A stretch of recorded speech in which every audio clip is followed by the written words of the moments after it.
All right. Hey, everybody. Hey, ED. Hey, Tugboat. Today, I thought I would continue with my art of comic book inking page that I was working on a long time ago. Although I have to do this, I feel just super compelled to match that hand for some reason.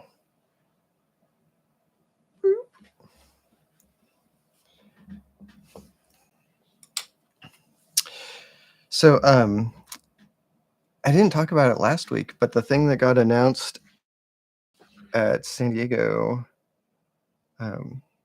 is this, the Headless Horseman. It's a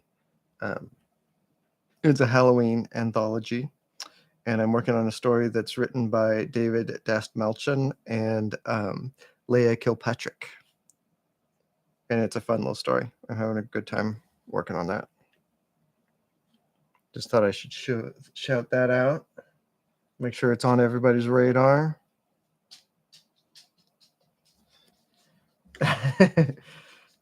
Is that a kid's arm? It kind of looks like it, huh? I hadn't really even looked closely at that. We'll do tattoos on that arm later. So what is everybody? Oh, and this is where we're at. This is the page from Nexus.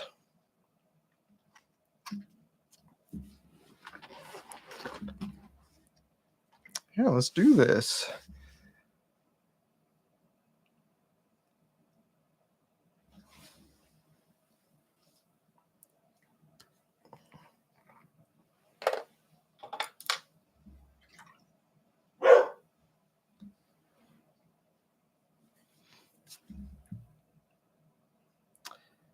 Where do I want to start?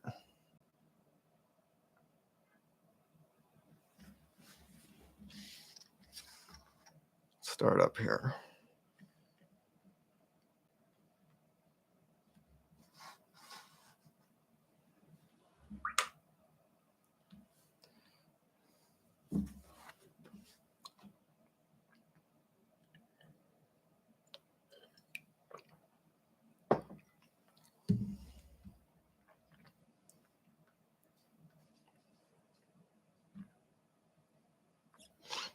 There we go. That looks a little bit more normal.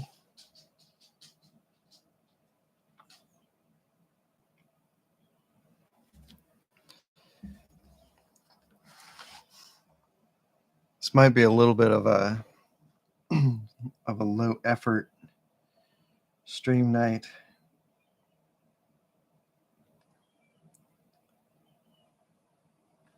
I've been doing a lot of very long days,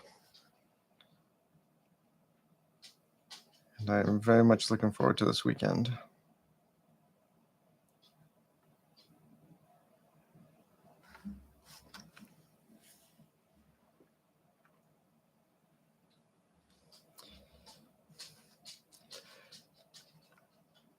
Oh, hey, Pip Pop. How are you doing?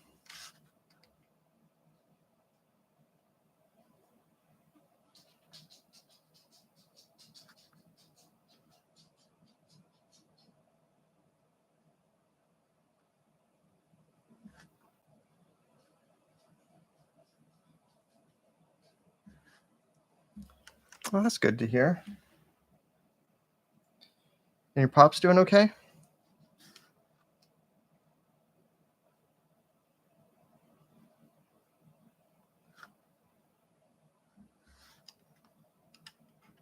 There he is. How you doing, ED?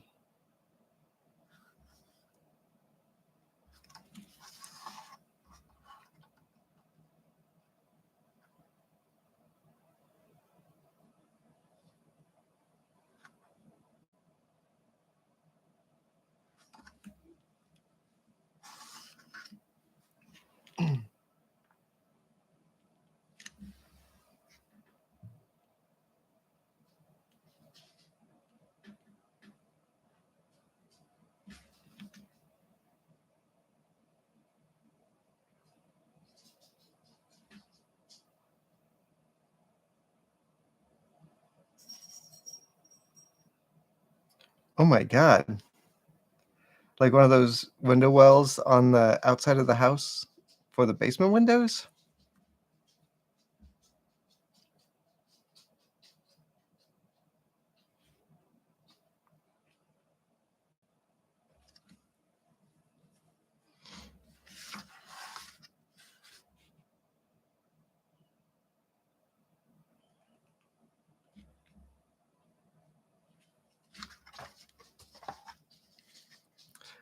Oh, nice, Edie.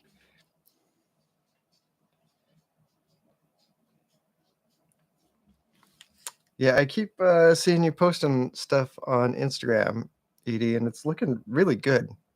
I really like seeing your artwork.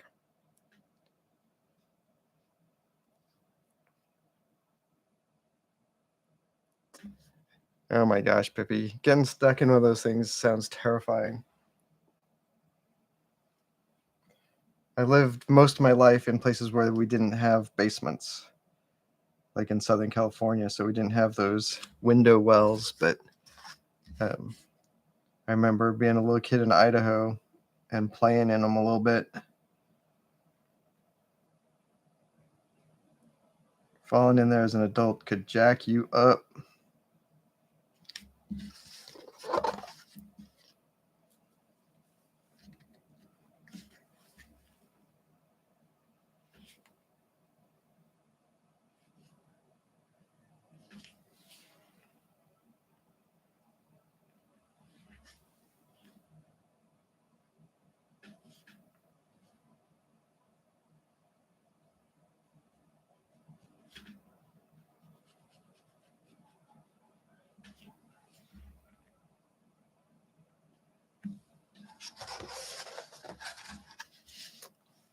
Yeah, especially when you're 96.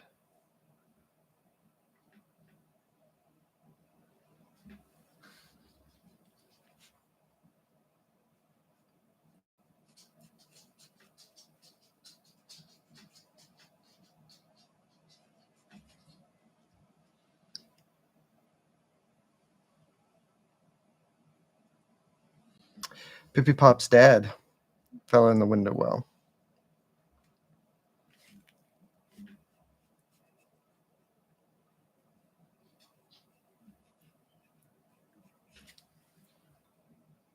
It's terrifying.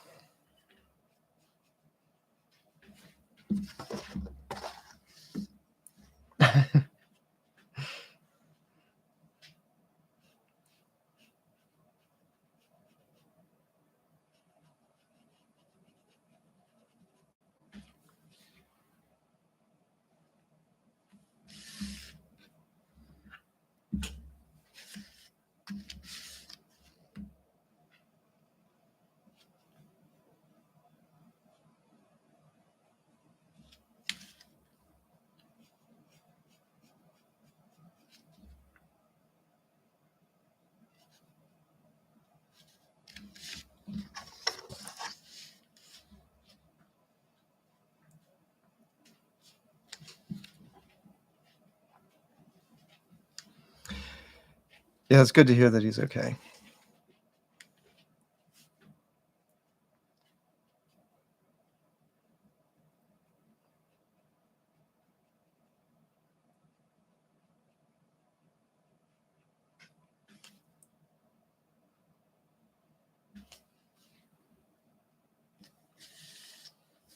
My mom had some falls.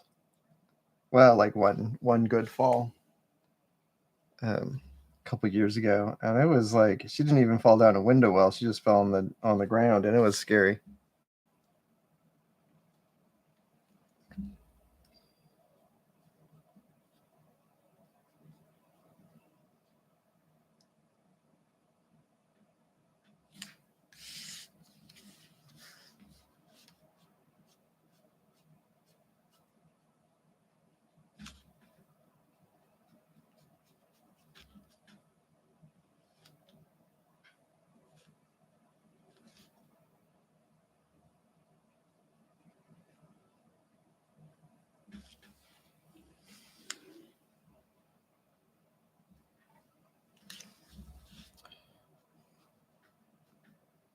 Yeah, I'm 49, and when I fall down, it like haunts me for a week. Like I'll be all jacked up.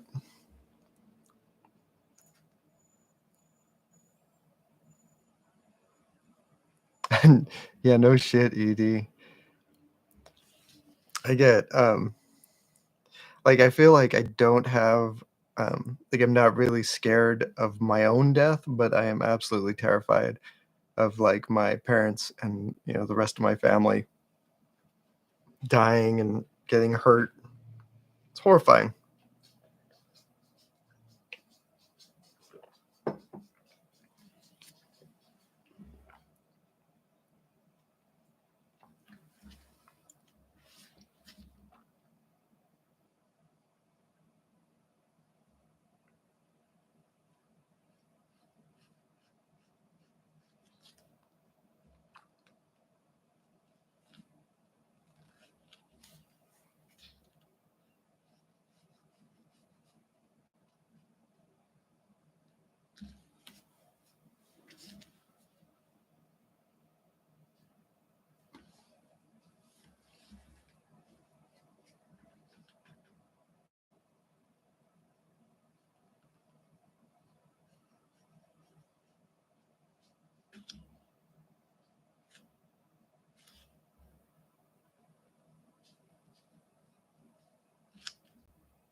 Yeah, I'm curious to know what people thought about the UFO meeting too. I skipped most of it. Um, I don't know if I don't know. I remain a very skeptical person about that stuff. I feel like very often everyone is like, we have a thing we can't explain, so it's got to be that's proof that there's UFOs. But I mean, like that's like saying that Zeus lives in the volcano. Like that's the same kind of logic.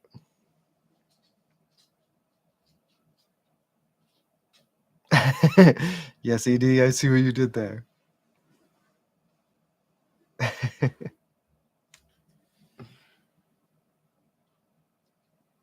But what do you guys think of it? Do you think that there's you think that we got UFOs in secret military bases?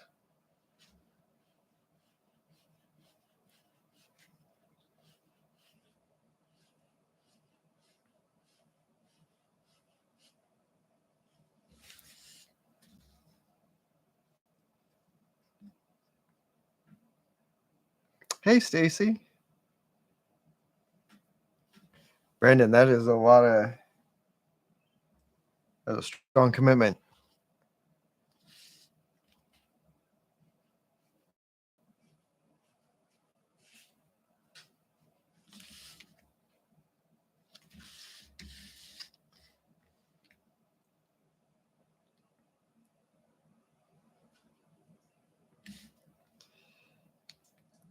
Yeah, I didn't pay close attention enough to the non-human biologics bit, but like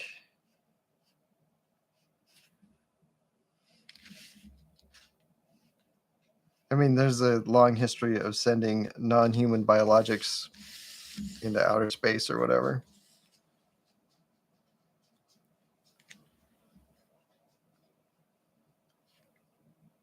And I would presume that anyone, like any scientist worth anything, would be able to identify, um, DNA or biology as at least be like, oh, it's a mammal or it's a fish. But also, like, I don't know if I trust that whistleblower guy.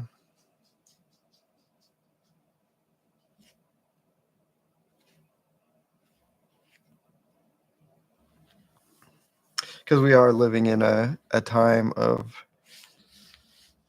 great grift in America.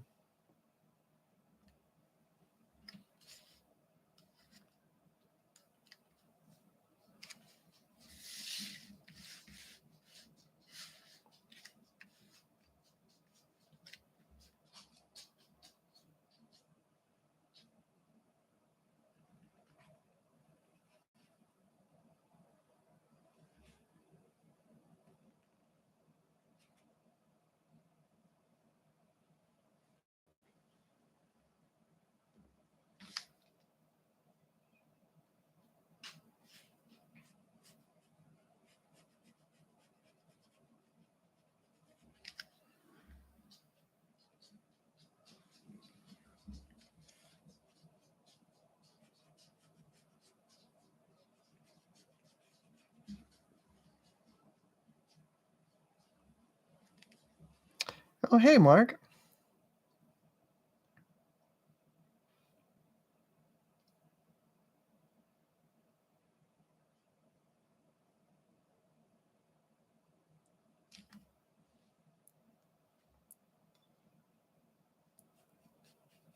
Yeah, it would make sense for, well, like, I think that's an interesting point, Pippi, because I think that life um, exists much more happily underwater than it does in the air. So aliens parking their spaceships underwater makes way more sense.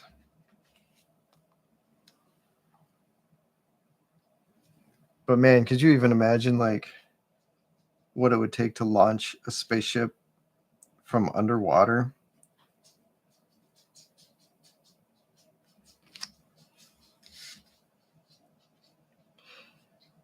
If you were a sentient being that lived underwater, I wonder like you'd probably have a totally different sort of understanding of how the atmosphere worked, because you'd be like, oh, there's the atmosphere, which is the water where we can live, and then there's the air atmosphere beyond that where no one can live. Yeah, right, Tugboat? Steve Rude can draw really good. I think he can draw really good anything, man. He is very good, very good artist.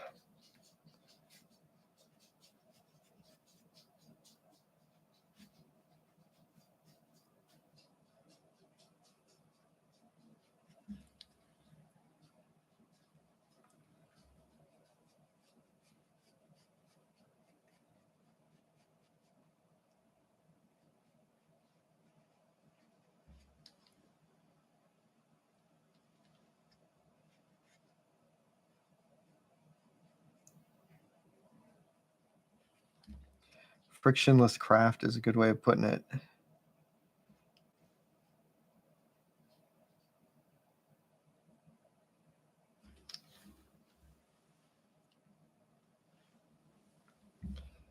I always feel like the best artwork is really, really easy to do.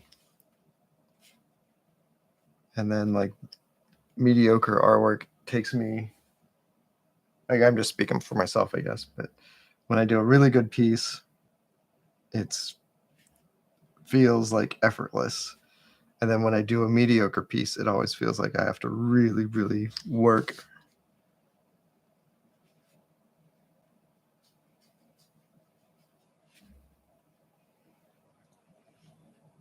But Steve Rude does feel like it just sort of flows out of him. Although I know that that is not the case, and it's just not the case for anybody really.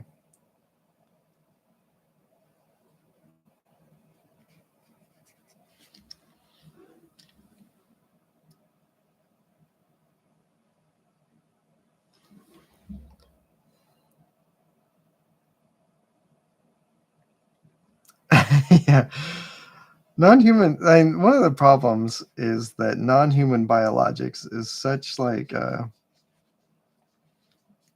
meaningless term. Like I was posting on BlueSky how I woke up and gave a non-human biologic cat food this morning, and I have a non-human biologic at the top of the stairs whining because she thinks it's dinner time.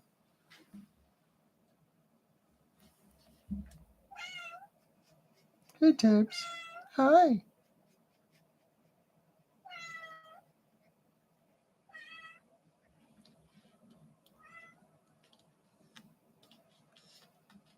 Oh, frictionless craft. Speaking of a kind of spaceship, is great, actually. References both conversations we're having.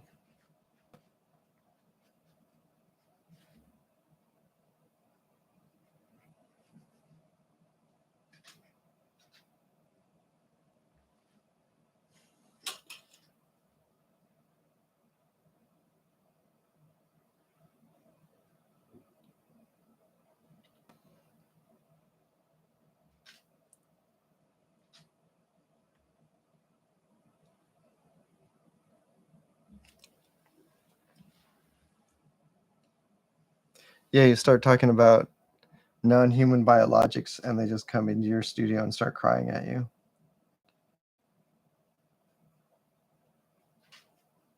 Yeah, there is a Steve Rude documentary. I do not remember where I watched it though. It was streaming somewhere. It was an uncomfortable watch though. Like not quite as bad as say like Crumb, but not good.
My brush is pretty dry.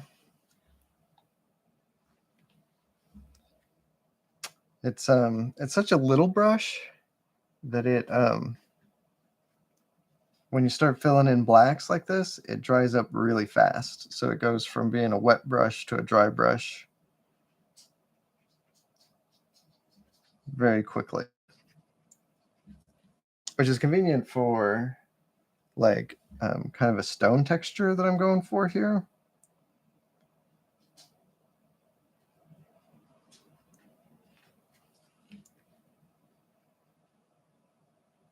Because it makes things even a little bit more rough.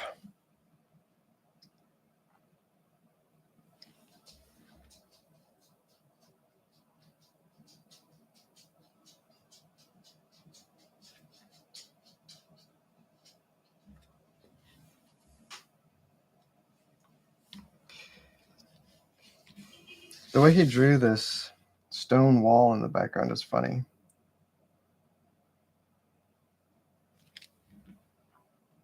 Like it's kind of fun that the bricks are random, but also it's like, what the hell are these bricks doing?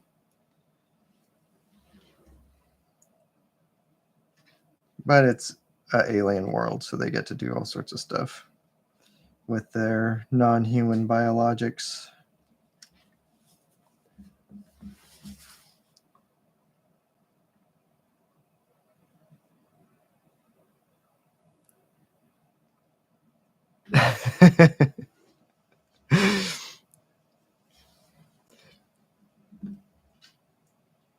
I think that's a fair take, Edie.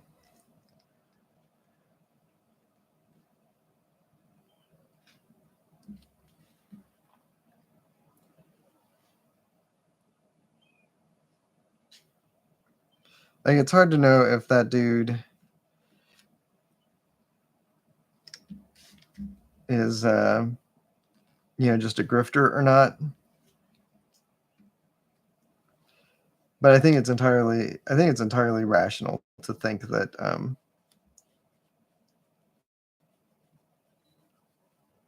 well, I think that logically aliens have got to exist. The likelihood of them reaching Earth seems low to me.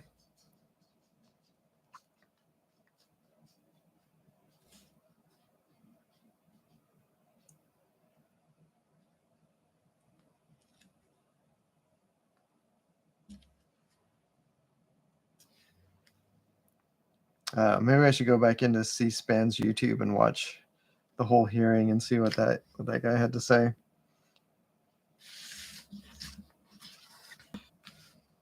It's one of those things though where like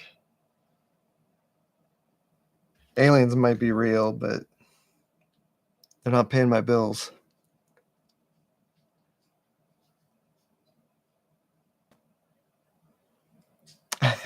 No, talk about the fold in the paper. It came this way. Just for everyone who isn't caught up, this is out of this book, the Art of Comic Book Inking, and it's got in the back this like folded Bristol board with some blue line printed on it.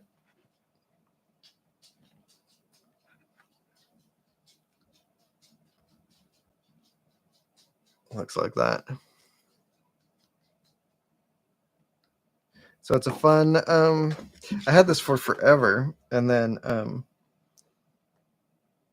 couple months ago, when I was like, "What am I going to do on my live stream?" I saw it sitting on my bookshelf and thought, "Hey, that'd be fun." And then today we're picking up where I left off a while ago.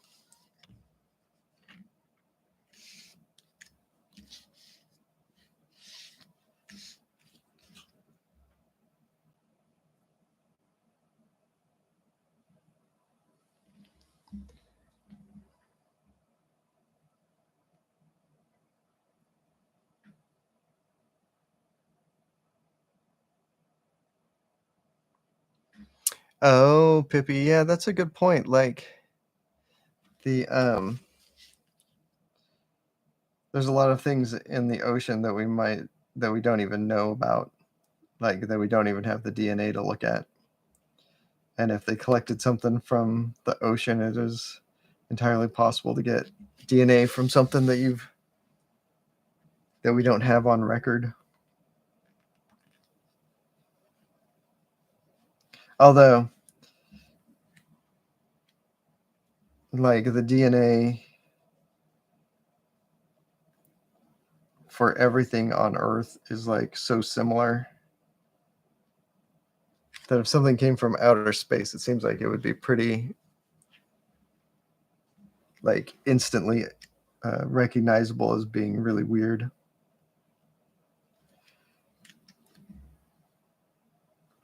I forget what the real percentage is or what the example was, but there was something I was watching where they pointed out that human DNA shares like 85% of its DNA with like a tree or whatever.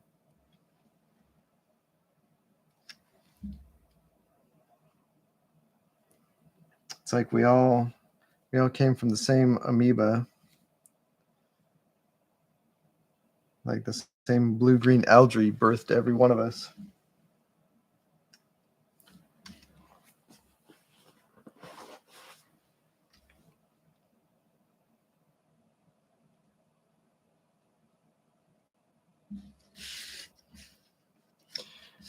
I hope you're all smoking weed for this conversation, because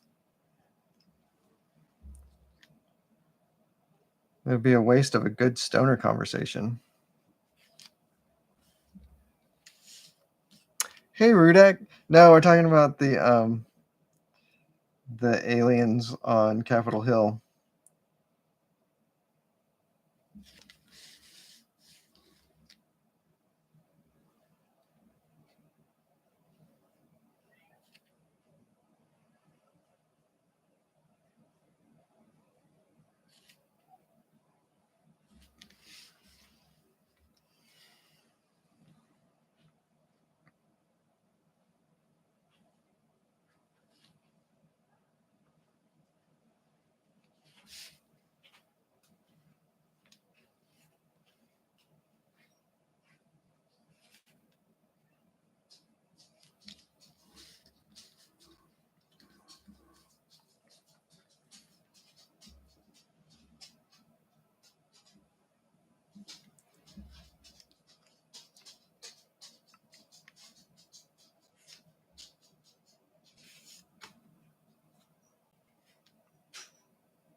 Yeah.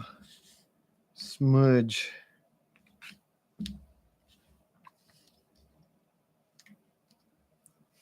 Right there. The culprit.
Yeah, Pippi, if this was a real page, I'm probably going to throw a little white out over that. I use, for whiteout, I usually use either FW acrylic ink, the white stuff, or I'll use white acrylic wash. I think I'm going to go with white acrylic wash for this. Look at this. Her shoe on this foot has this little toe bit, but on this foot she doesn't. I think I'm going to add it over here.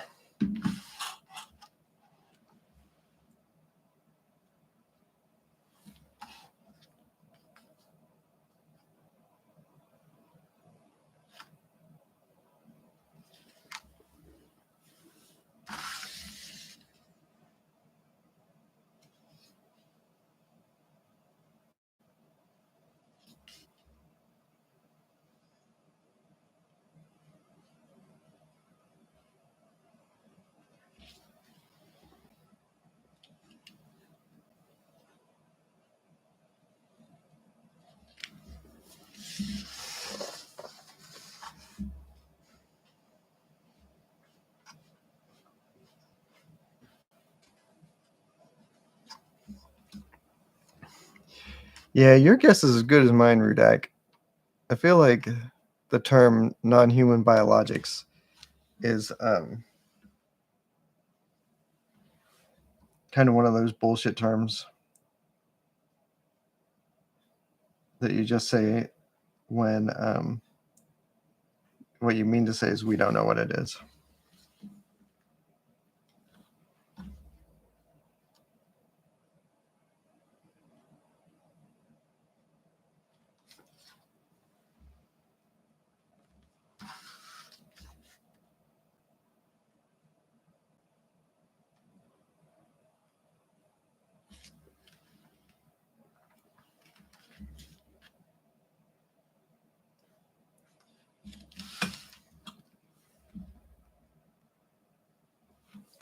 I wonder if this paper that they use on this book is the same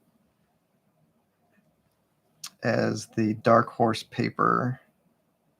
I don't know. If you don't know, when you work on a project for Dark Horse, they will send you paper that has the like size and everything marked out on it, so you don't accidentally screw it up. I haven't used it in a long time, but for me, it always felt kind of hit or miss. It feels really similar to this.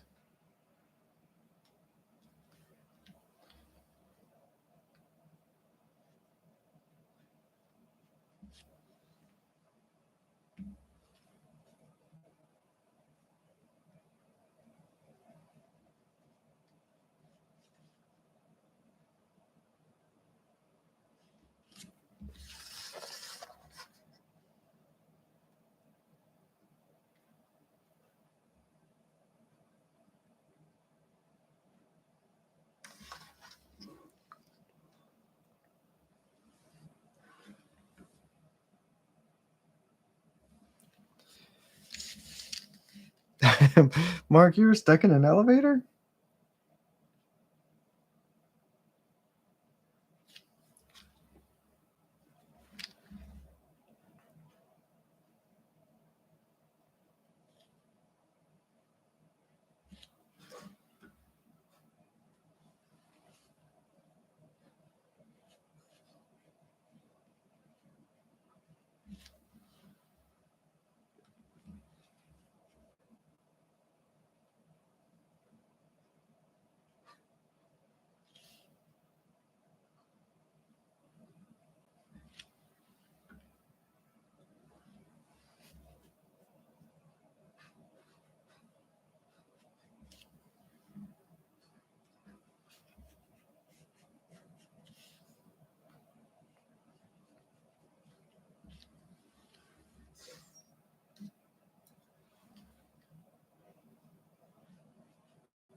Yeah, I was really bummed about Sinead O'Connor passing this week.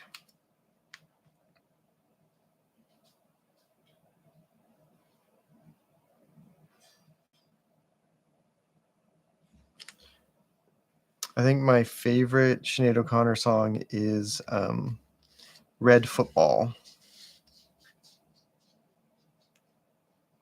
If you got access to your streaming services, you can pop it on. It's a good song.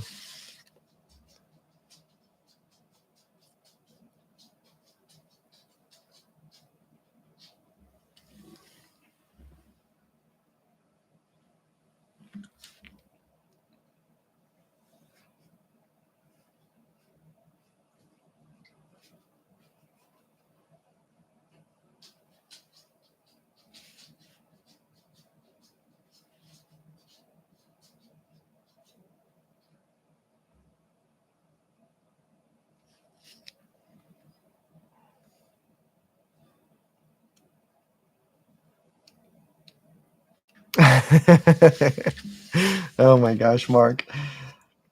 That sounds awful.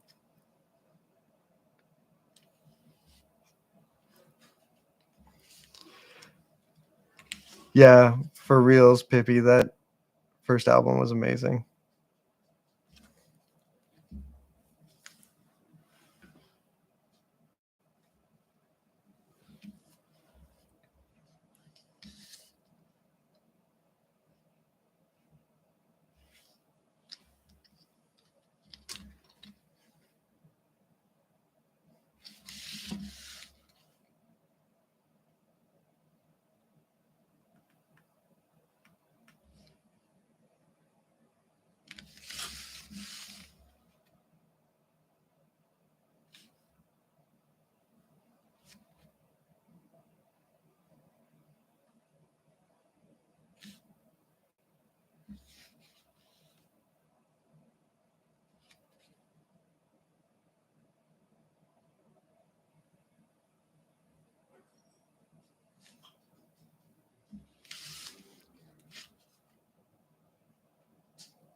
So this is what I'm going to use for whiteout. It looks black because it's got all sorts of other paint on it, but it is titanium white.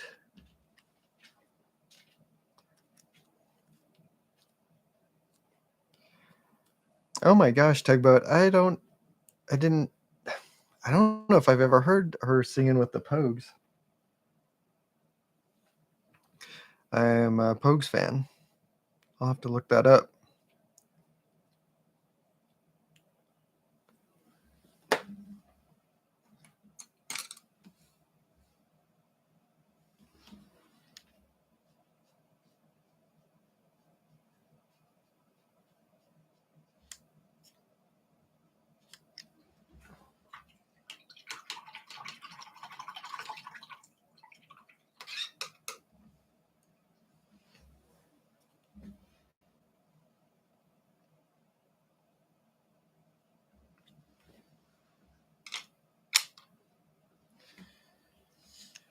Now the trick is to work around that little bit of white paint while it dries. Absolutely bulletproof.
Pippi, you mean the whiteout I used, the acrylic gouache?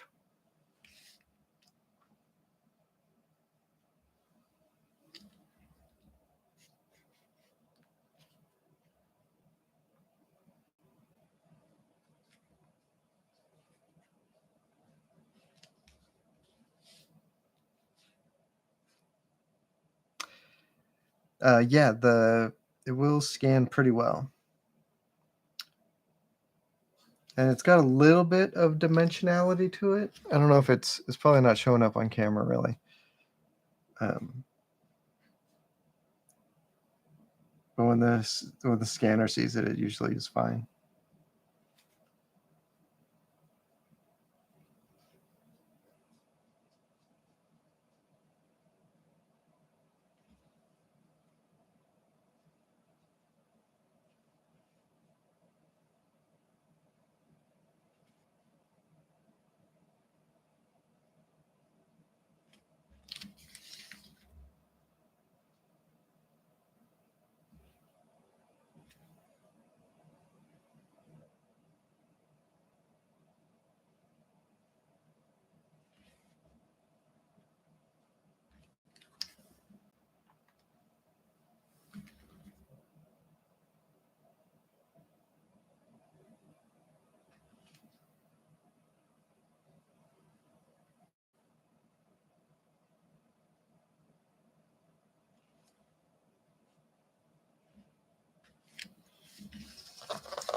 Tugboat. No, the Horseman story is the one I'm doing is not about Sleepy Hollow. I think they just called that, like, the name of the anthology is Headless Horseman, which I just assumed was a reference to Dark Horse.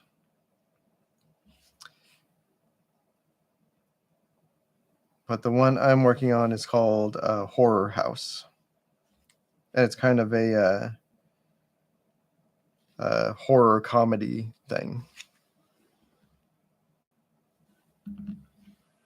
which is really, really fun. I haven't had, I've had very few opportunities to do funny stuff. And I like doing funny stuff. Like I did a backup story for that R.L. Stine Man Thing book that I'm still really proud of. That was like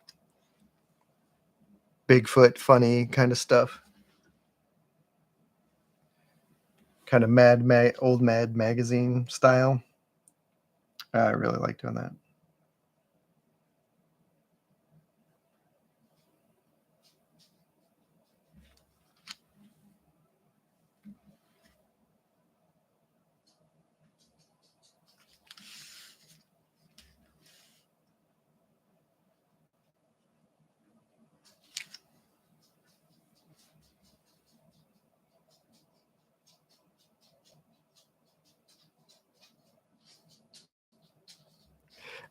Yeah, Pippi.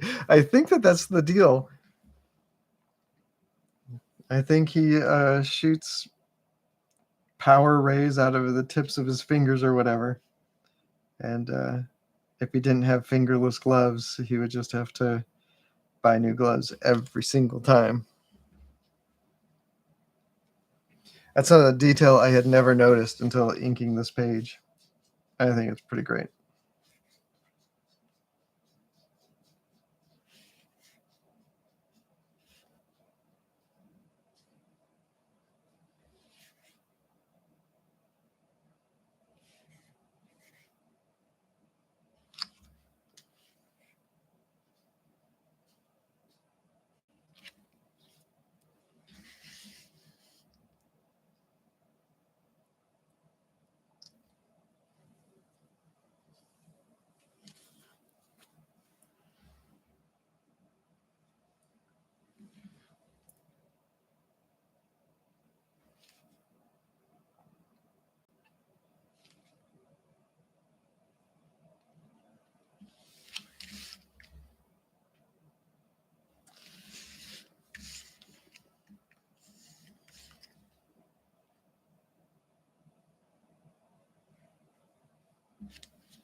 Man, I really should save the blacks till the end.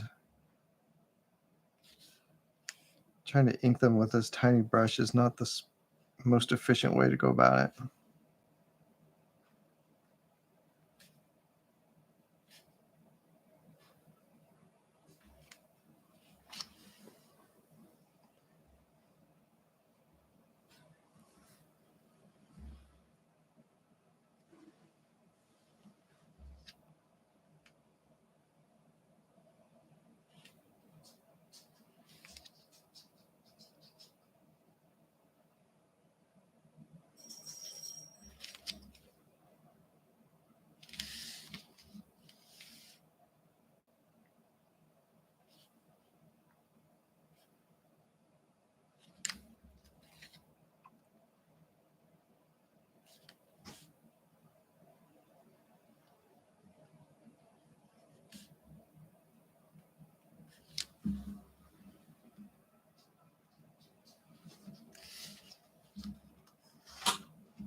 Oh my gosh, Mark, that sounds amazing.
Yeah, don't forget, it's also morning time where Mark is.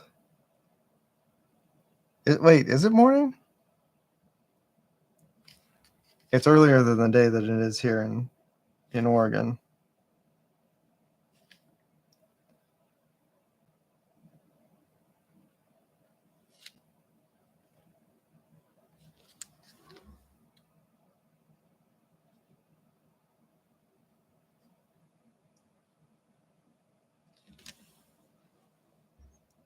Lunchtime.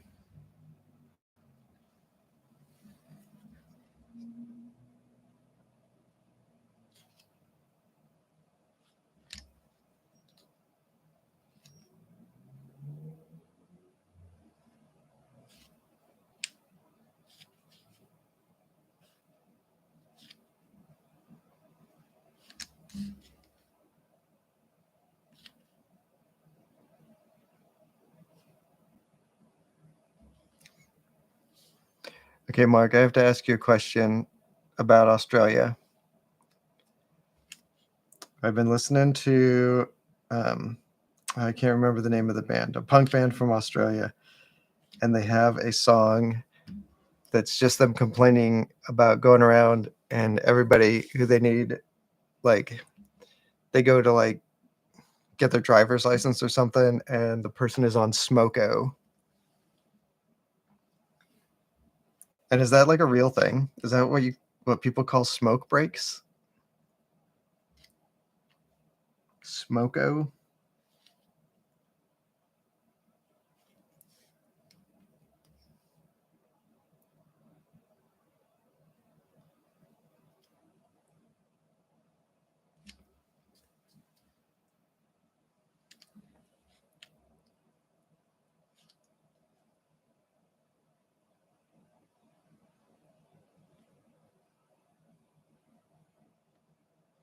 In the context of the song, it's sort of hard to tell if it's like an affect that the band is putting on or if that's like a real thing.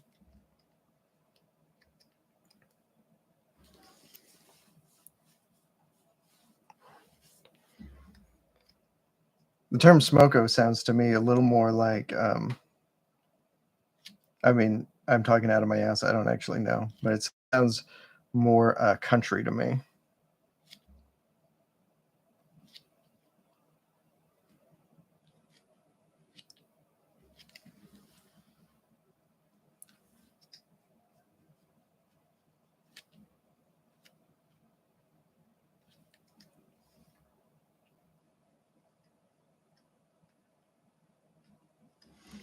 Oh.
Oh, okay. Having it be like an old, like an out of date term would make sense. Because like the band is, God, if I could remember the name of it, and if you look up on Spotify or whatever, I'm sure you can find it. The song's just called Smoko. But the band seems very young and very ironic. So I would not be surprised if they were using sort of a out of date term.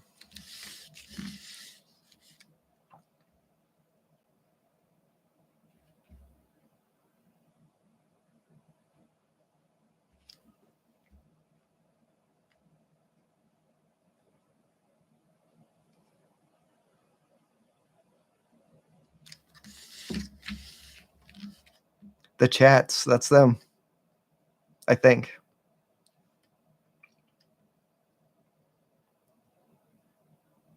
From the bogs. I like that term. Talk about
oh, that's a trip, Mark.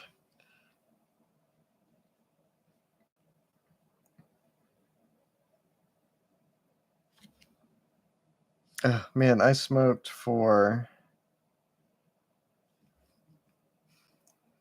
I forget, like 15 or 16 years.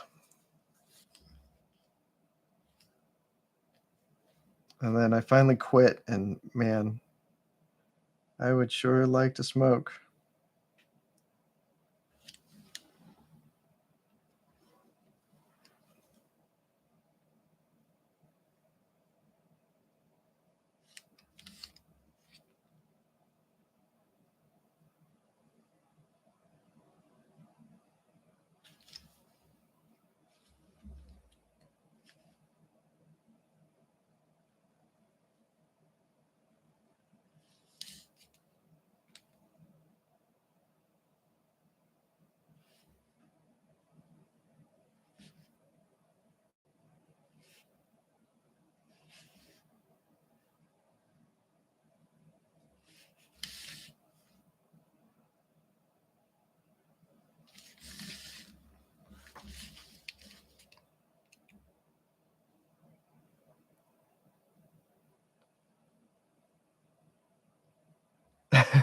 Oh man, Rudak, I have the exact opposite. Cigarette smoke smells so good to me. I have so I quit when I was in my early 30s, and I'm almost 50 now. So I have not smoked for longer than I smoked. And I've had in that time I've had like 3 or 4 cigarettes. And every time I've woken up the next day feeling like absolute garbage. I never wanted to pick it up again. But I've wanted to pick it up again every day since also.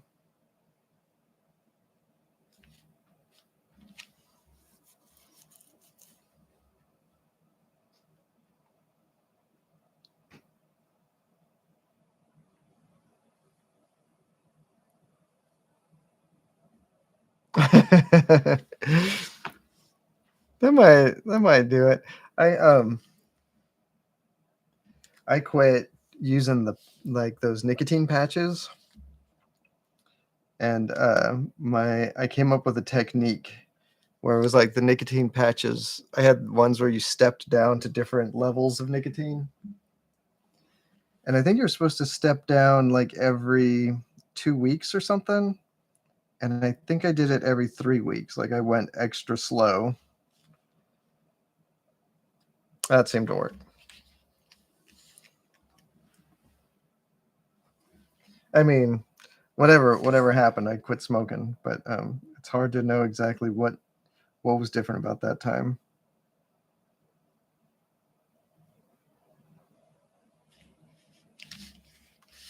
It was shocking though to be able to smell things again.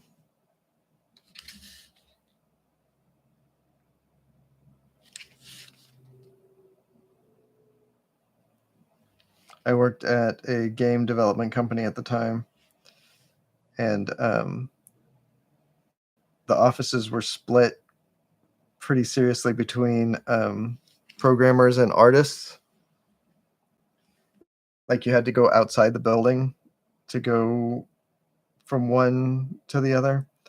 And after I quit smoking, like a week later, I remember the first time I walked into the programmer side with my full sense of smell, and it smelled like I was going into a gym. It was shocking.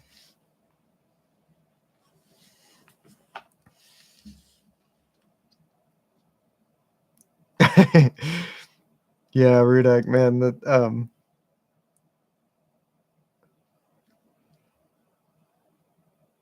yeah, my body craves it, but doesn't want it.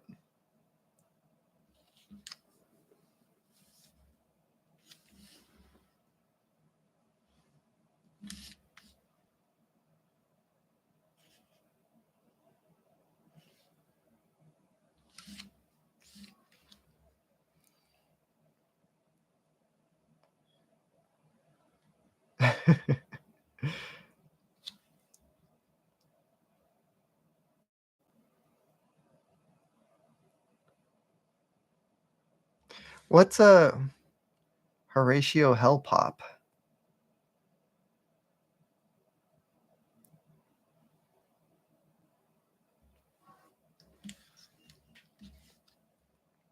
Is that what I'm inking? I don't know what that is.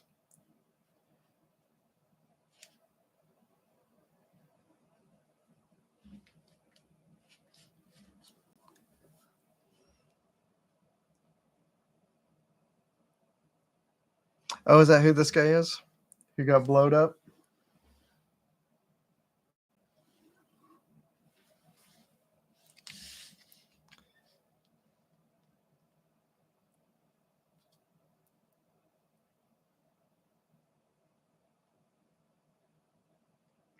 Oh, really? that's that's a very surprising name for Nexus.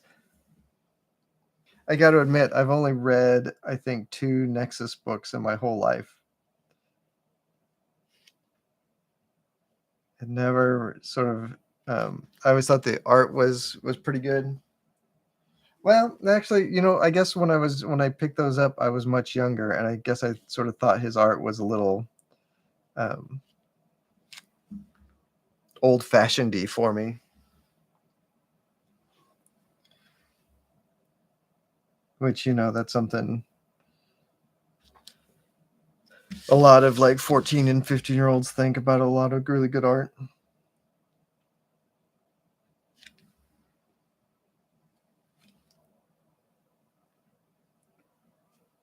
And I've of course gotten much wiser since then. But I've said on here before on stream, like I had the same thing about Jack Kirby, where when I was younger, I did not understand the appeal. He just seemed really old-fashioned and bad.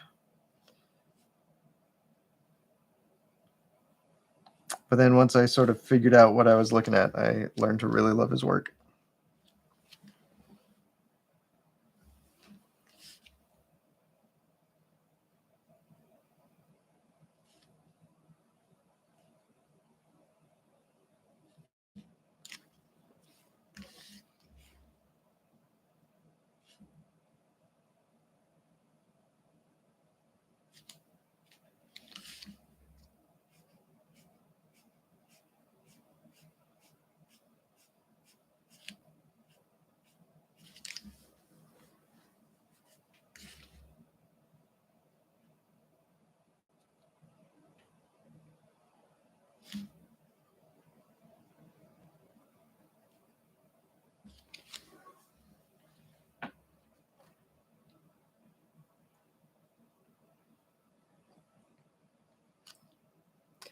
Yeah, Rude is like, he really is like a master of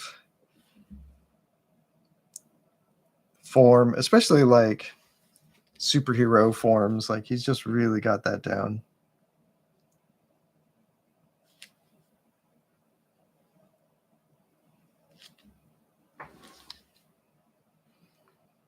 There is a thing you can find on the internet where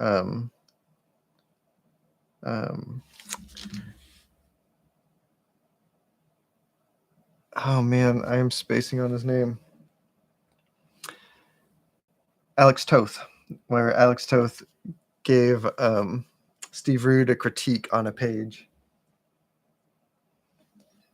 And it's very funny because it's a good page. But then when you read Alex Toth's critique of it, I think Alex Toth had a lot of very good points. And then, but it's funny because I think Steve Rude is a guy who like worships Alex Toth.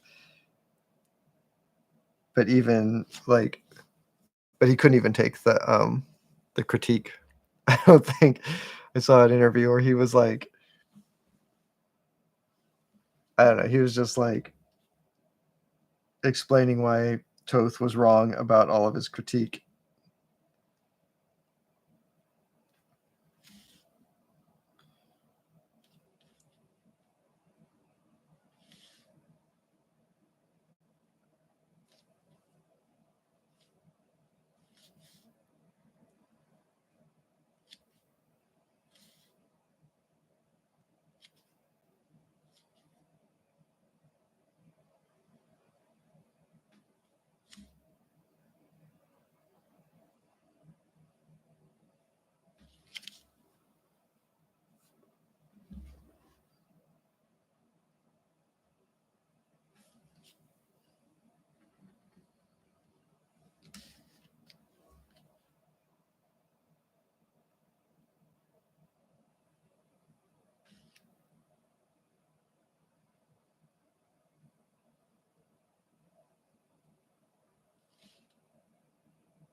Yeah, I think people who chill here mostly like art, mostly love art.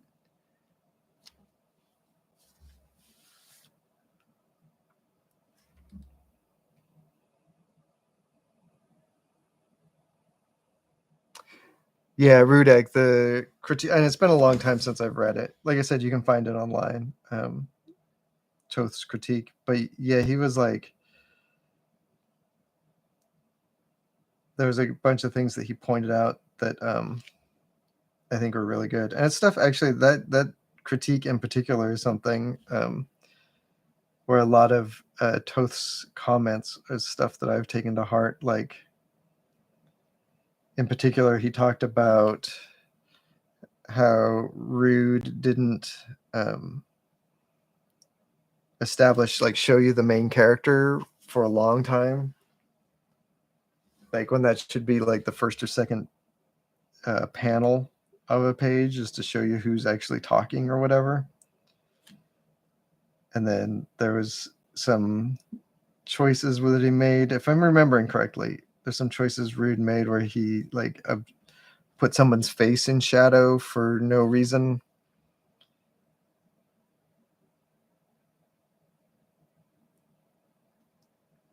And that's something I just try really hard to make sure that it's the important characters are up front.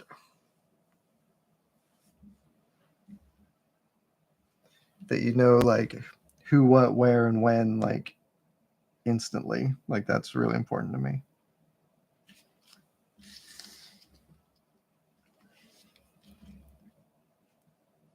And then if I want to keep it a secret for a little while and have a reveal, at least then I'm doing it intentionally.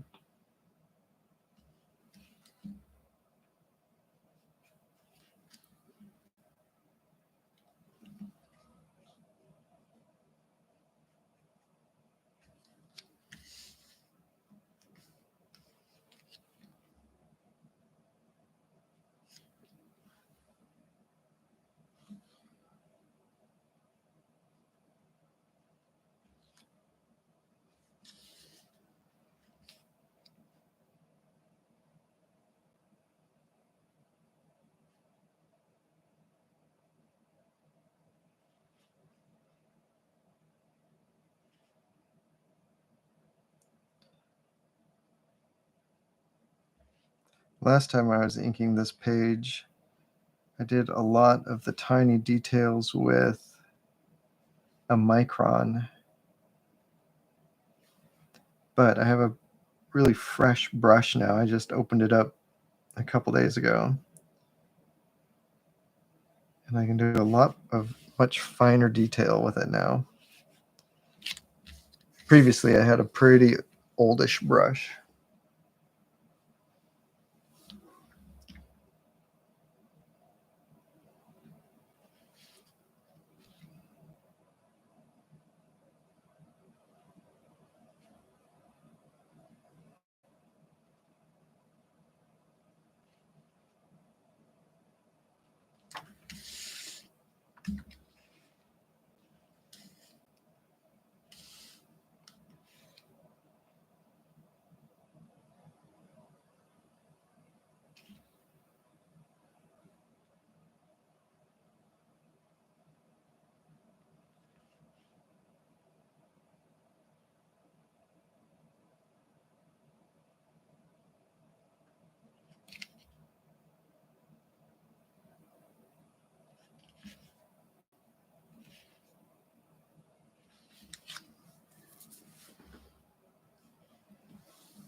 Ugh. This eyeball, though, I probably should have pulled out a template and used a marker on. It's looking a little bit rough. But since we're just inking for fun, I think I'll leave it.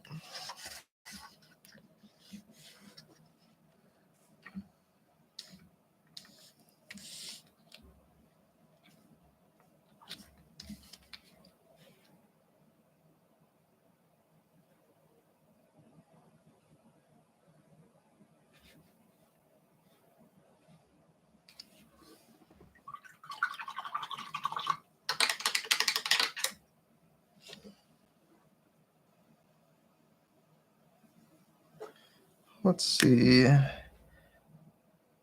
Switch it up to some markers for this water for fun.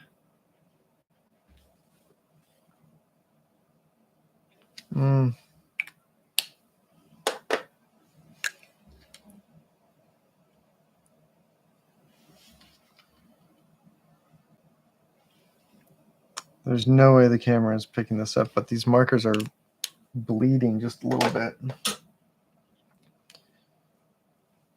In a bad way. So it's back to the brush.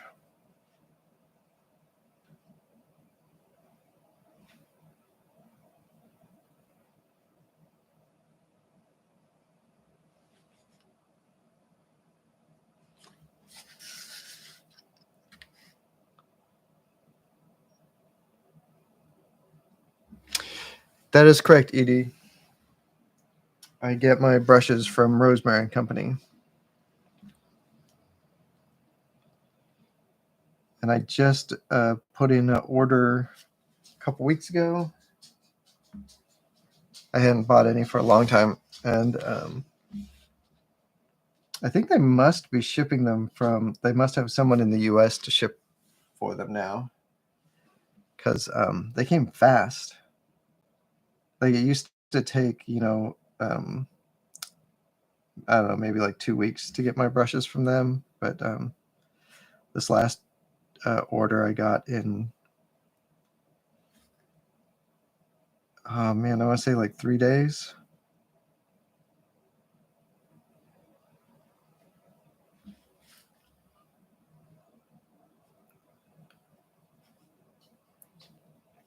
I kind of tear through these size 0 ones. It's a Series 99 size 0.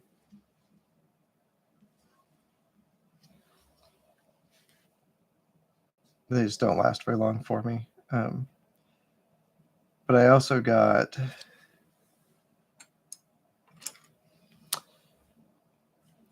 these Big Daddy ones for doing watercolor.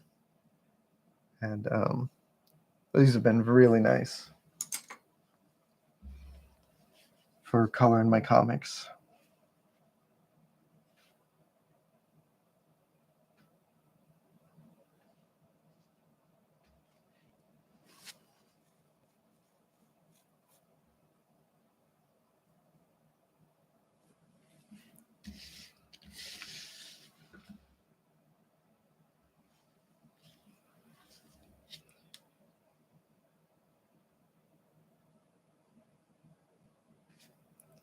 I wonder if, I don't know if I even looked to see. So this is these brushes, the Series 99 are the red sable brushes. And I like them. They're very affordable. The next step up are the Kolinsky sable brushes.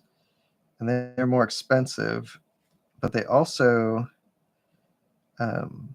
they passed some laws in recent years that make importing Kolinsky sable very difficult. And so for a couple of years at least, Rosemary would not import them to the US. But if they have a US distributor now, like an official US distributor, they might have a way to do that now.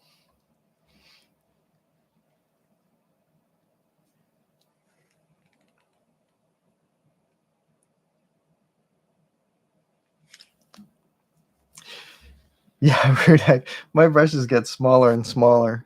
Like when I was doing B.P.R.D, I used a 3 for everything, which is, yeah, it's like this size. I don't know if you can see how much smaller a 0 is than a 3. But and I did that. I always had like this idea in my head that real artists used big brushes.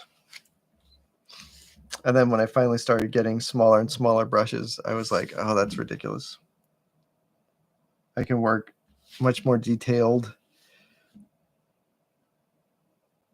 much less stress with a small brush.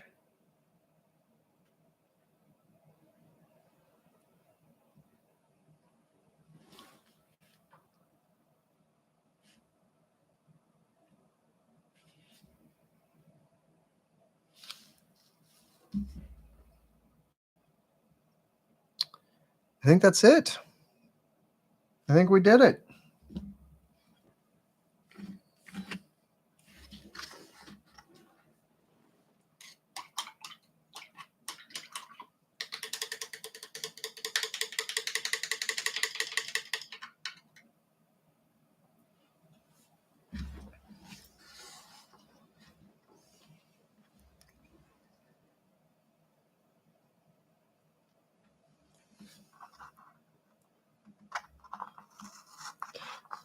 This is fun. I like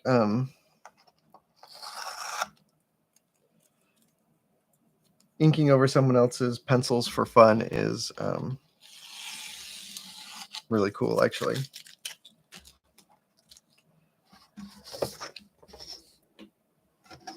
I would love to. Like the next one I might do is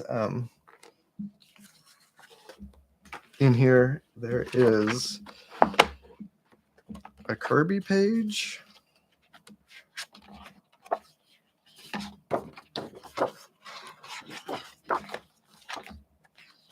This one.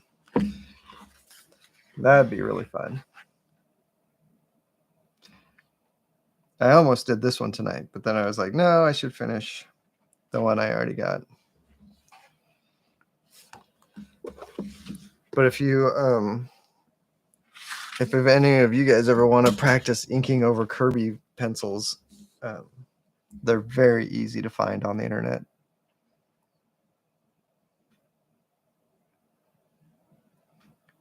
Yeah, Rudek, I don't even remember how long ago it was. It was a couple months. Like 6 months ago that I started on this. So it's fun to actually finish it.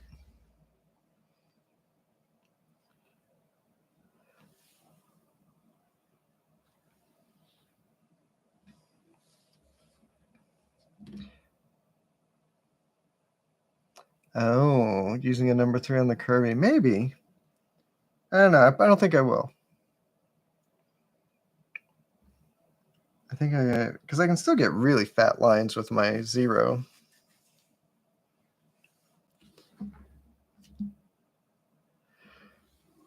All right, everybody. Well, I hope you all have a great weekend.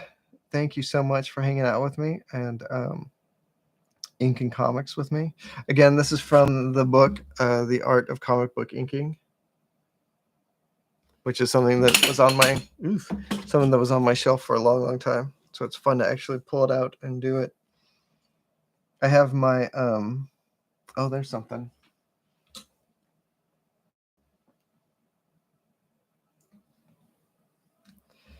I have my How to Draw Comics the Marvel Way book on my shelf too that I'm gonna fill out one of these days. I think that would be really fun.